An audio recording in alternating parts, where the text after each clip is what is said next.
Coordinate geometry, जिसके बारे में हम डिस्कस करेंगे। कोऑर्डिनेट ज्योमेट्री पार्ट आप 9th क्लास में भी सुन चुके हैं, ठीक है। तो आज हम पहले 9th क्लास का रिकॉल करेंगे, ठीक है, फिर हम आगे चलते हैं कि 10th में हमें क्या पढ़ना है। तो क्लास 9 के अंदर आपने देखा था कि आपके पास में कोई सिंपल प्लेन था। सपोज ये व्हाइट बोर्ड जो है ये मेरा सिंपल प्लेन है, कोई भी एक प्लेन, ठीक है। इस प्लेन को मैंने 2 लाइन से, एक हॉरिजॉन्टल लाइन और एक वर्टिकल लाइन से 4 पार्ट में डिवाइड कर दिया है, ठीक है। और जो ये मेरा हॉरिजॉन्टल लाइन है इसको मैंने नाम दिया है एक्स एक्सिस, ठीक है। और जो मेरा ये वर्टिकल लाइन है इसको मैंने नाम दिया है वाई एक्सिस, ओके। ये जो एक्स एक्सिस और वाई एक्सिस है ये मेरे प्लेन को 4 पार्ट में डिवाइड कर रहे हैं, और वो 4 पार्ट कौन से हैं? First quadrant, second quadrant, third quadrant and fourth quadrant, ठीक है। अब हमने ये देखा था क्लास 9th में कि ऐसा हम इसलिए करते हैं कि हम किसी भी पॉइंट की लोकेशन को डिफाइन कर सकें, ठीक है। लेकिन पॉइंट की लोकेशन को डिफाइन करने के लिए हमने ये जो लाइंस है हमारी, जो हॉरिजॉन्टल एक्सिस और जो वर्टिकल एक्सिस है, इसको छोटे छोटे पार्ट में डिवाइड किया है, ठीक है। और उन पार्ट्स को हम कहते हैं कोऑर्डिनेट्स, ठीक है। तो एक्स एक्सिस के कोऑर्डिनेट है आपके ये, और वाई एक्सिस के कोऑर्डिनेट है आपके ये, ठीक है। अब एक्स एक्सिस का जो राइट हैंड साइड वाला पोर्शन होता है, आपने देखा कि जहां एक्स एक्सिस वाई एक्सिस को कट करता है, जहां एक्स एक्सिस वाई एक्सिस को कट कर रहा है, वो पॉइंट अपना कहलाता है ओरिजिन, जिसको अपन 0 से डिफाइन करते हैं। दिस इज आवर ओरिजिन, ठीक है। ओरिजिन के राइट हैंड साइड में जो एक्स एक्सिस होता है, ठीक है, कहां से? ओरिजिन का जो राइट हैंड साइड वाला एक्स एक्सिस है वो हमेशा पॉजिटिव होता है, ठीक है। कैसे पॉजिटिव? 0 +1 +2 +3 +4, ठीक है। ये कोऑर्डिनेट हम पर्टिकुलर डिस्टेंस पे रख रहे हैं। अगर इन दोनों के बीच का डिस्टेंस 1 सेंटीमीटर है तो 1 और 2 के बीच का डिस्टेंस भी 1 सेंटीमीटर होगा। अगर इनका डिस्टेंस हमने 0 से 1 का डिस्टेंस हमने इंचेस में लिया है, 1 इंचेस लिया है, तो इन दोनों के बीच भी जो डिस्टेंस है वो 1 इंचेस ही रहना चाहिए, ओके। तो हमने क्या देखा कि जो ओरिजिन है, ओरिजिन के राइट हैंड साइड में जो एक्स एक्सिस है वो हमेशा पॉजिटिव रहता है, ठीक है।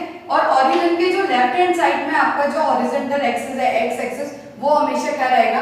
नेगेटिव रहेगा। तो ये हो गया आपका -1 -2 -3 -4 एंड सो ऑन, ठीक है। ये तो बात हो गई एक्स एक्सिस की कि राइट हैंड साइड में x axis positive, left hand side में एक्स एक्सिस नेगेटिव, ठीक है। अब चलते हैं अपन अपने वर्टिकल एक्सिस पे, दैट इज वाई एक्सिस। तो अपवर्ड में जो वाई एक्सिस है वो हमेशा पॉजिटिव रहेगा और डाउनवर्ड हमेशा नेगेटिव रहेगा, ठीक है। ये सारी चीजें हम क्लास 9 में बहुत अच्छे से देख चुके हैं, ठीक है। अब हम आगे चलते हैं कि हमने ये सब क्यों किया है। हमने ये सब किया है किसी भी पॉइंट की लोकेशन को डिफाइन करने के लिए। सपोज करिए मेरे पास में कोई एक पॉइंट है, दैट इज P पॉइंट, ये कोई पॉइंट है P, ठीक है। अब मैंने कहा कि मेरे बोर्ड के ऊपर पॉइंट P कहाँ है, आपको उसकी लोकेशन बतानी है। जैसे हमने क्लास 9 में देखा था कि एक टेबल के ऊपर एक लैंप पड़ा हुआ है और आपको इसकी लोकेशन बतानी थी, तो आपने उसको क्या किया था? 4 पार्ट में डिवाइड किया था और फिर एक्स एक्सिस और वाई एक्सिस के कोऑर्डिनेट बताए थे। तो सेम यहाँ हमें P पॉइंट की पोजीशन बतानी है। तो पोजीशन के लिए मैं क्या करूंगी, देखो, और ये थोड़ा सा हमारा ऊपर आ रहा है, इसको अपन नीचे अगर दे देते हैं तो ये हो गया आपका 3, ठीक है। अब मुझे P पॉइंट की पोजीशन बतानी है, लोकेशन बतानी है। तो मेरा P पॉइंट एक्स एक्सिस में मेरा P पॉइंट है 2 पे और y एक्सिस पे मेरा P पॉइंट है 3 पे। मींस मेरे P पॉइंट की लोकेशन हो गई 2 और 3। और ये चीज आप 8 में अच्छे से देख चुके हैं कि x एक्सिस के कोऑर्डिनेट हमेशा पहले आते हैं और y एक्सिस के कोऑर्डिनेट हमेशा बाद में आते हैं। पहले अपन हमेशा x एक्सिस के कोऑर्डिनेट लिखेंगे, देन फिर हम y एक्सिस के कोऑर्डिनेट लिखेंगे। Is it clear? देखें, सिंपली हमने P पॉइंट की लोकेशन को डिफाइन किया है।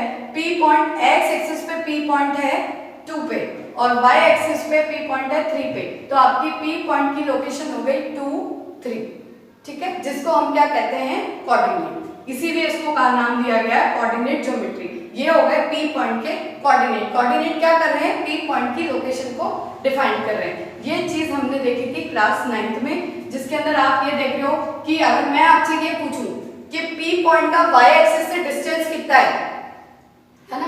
P पॉइंट का y एक्सिस से डिस्टेंस कितना है, तो ये जो है ये पूरी लाइन P पॉइंट के डिस्टेंस को बताती है y एक्सिस से। ये जो लाइन है, मान लो इसको मैंने अगर नाम दे दिया Q नाम दे दिया, तो QP जो डिस्टेंस है वो P पॉइंट का y से डिस्टेंस बताता है। अब हमारे पास यहाँ तो कुछ है नहीं, हमें पता नहीं, लेकिन हम इसी चीज को अगर नीचे लेके आते हैं तो ये हो गया 0 से 2, यानी y एक्सिस का P से डिस्टेंस कितना है, distance of P from y axis, ये हो गया 2, यानी जो x के कोऑर्डिनेट है ना वो y से डिस्टेंस है, किसका P से, P पॉइंट का y से डिस्टेंस हो गया 2 और P पॉइंट का x से डिस्टेंस क्या हो गया, ये वाली लाइन, ये पूरी, ठीक है। तो ये पूरा डिस्टेंस अगर आप इधर लेके आते हो तो ये हो गया 3, यानी x एक्सिस से डिस्टेंस कितना हो गया 3 और y एक्सिस से डिस्टेंस हो गया 2। तो ये सारी जो कहानी है, स्टोरी है, ये हम 9th क्लास में पढ़ चुके थे, ठीक है। अब जो हमारा नेक्स्ट चीज है वो हमें देखना है कि सपोज अगर हमारे पास में यहाँ एक और पॉइंट होगा, कैसे,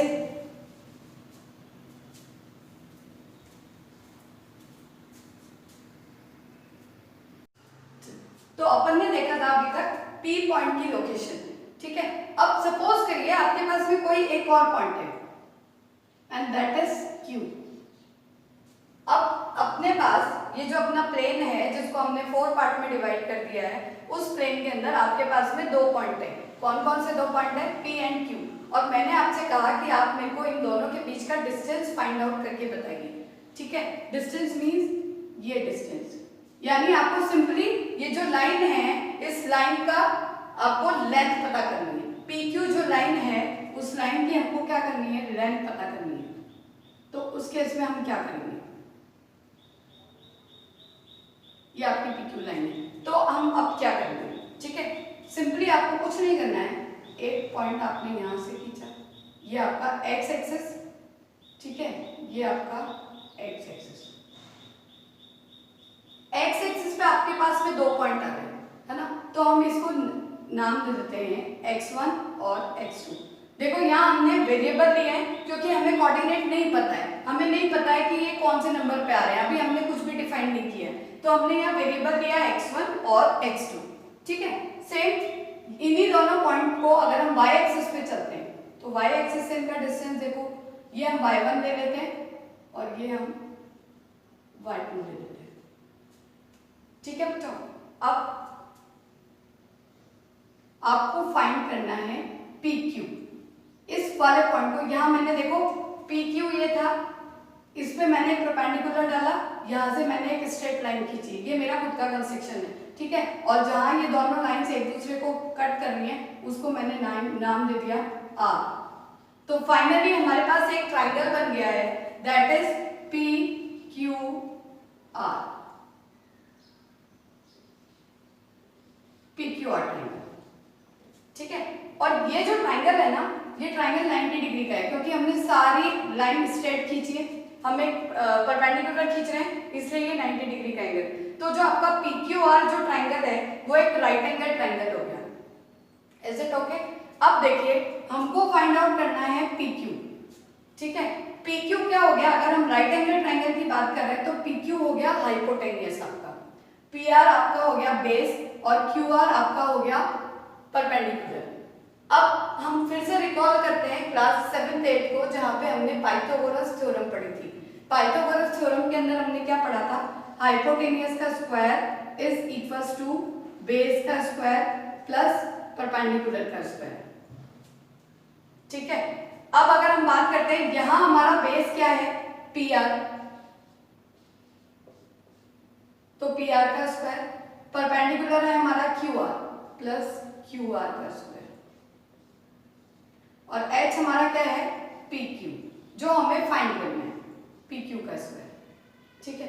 PQ ही हमें फाइंड करना है, डिस्टेंस ही हमें फाइंड करना है। तो हम सबसे पहले देखेंगे PR क्या है, PR क्या है। PR का डिस्टेंस x2 माइनस x1, अगर मैं x2 में से x1 को माइनस करूं तो मेरा PR का डिस्टेंस आ जाएगा।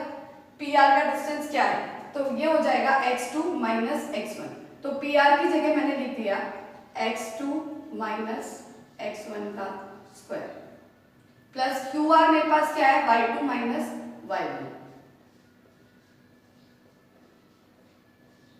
का स्क्वायर। ठीक है, और मुझे फाइंड क्या करना है, मुझे फाइंड करना है PQ का स्क्वायर। मुझे PQ फाइंड करना है, पर अभी मेरे पास वैल्यू आई है PQ स्क्वायर की, तो PQ इज इक्वल्स टू क्या हो गया, अपन इधर आ जाते हैं। PQ इज इक्वल्स टू, अगर मैं दोनों तरफ रूट ले लेती हूँ, अगर मैं रूट लूंगी तो PQ स्क्वायर की जगह हो जाएगा PQ और वहां मेरे को मिल जाएगा अंडर रूट। तो फाइनली PQ की वैल्यू मेरे पास में क्या आ गई, x2 माइनस x1 का square plus y2 minus y1 का square. Finally, we get the value of PQ, that is under root x2 minus x1 square plus y2 minus y1 square, और that is your distance formula also। इसको अपन distance formula कहते हैं क्योंकि ये PQ की value हमको बताता है। ठीक है, थोड़ा सा डिफिकल्ट है क्योंकि नई चीज है। आप इस वीडियो को फिर से एक बार वॉच करना तो आपको बहुत अच्छे से सारी चीजें समझ में आएगी। ठीक है, और फिर हम इससे रिलेटेड क्वेश्चन भी करेंगे बहुत सारे, तो फिर हमको बहुत अच्छे से आ जाएगा। ठीक है, अब यहाँ x2 x1 y2 y1 are the coordinates of x axis and y axis, और ये आपको क्वेश्चंस के अंदर दिए हुए रहेंगे, है ना।